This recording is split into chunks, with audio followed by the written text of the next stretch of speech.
Menotyros mokslų daktaro ir baleto aistruolio Helmuto Šabasevičiaus knyga Trumpa Lietuvos baleto istorija iš pradžių pasirodė anglų kalba. Ji buvo parengta Jeruzalės knygų mugei.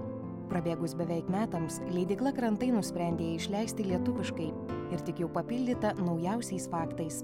Pasak autoriaus, knygoje pateikiama svarbiausia informacija tiems, kurie nori sužinoti, ant kokio pagrindo išaugo tai, ką šiandien matome baleto scenoje.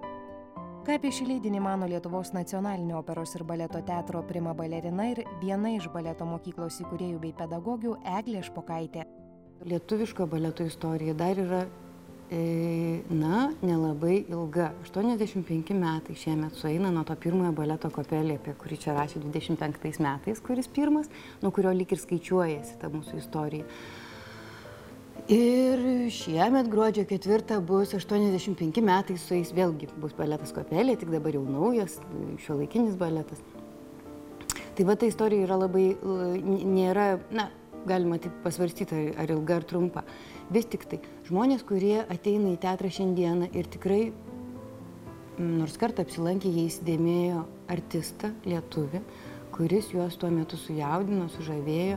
Ir štai ta pavardė, jinai, yra įdomi šitą knygą tom, kad žmonės dar tarpusavyje, taip kaip tai yra tik tai, sakykime, 2-3 kartos, žiūrint kaip svarstyti, yra tarpusavy visiškai pilnai susijusios.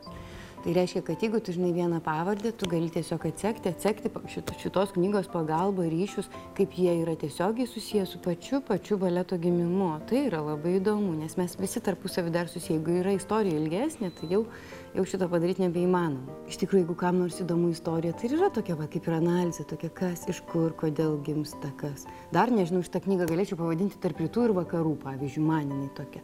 Todėl, kad labai ilga mūsų baleto istorija yra vis dėlto susijusi su Rusijos baletu, pavyzdžiui, nuo tų 25 metų, kai iš Rusijos traukė daugelį žymių menininkų, tuo metu buvo Kaune valstybės teatre, įsikūrė tai jau baleto trupė ir nuo to viskas prasidėjo.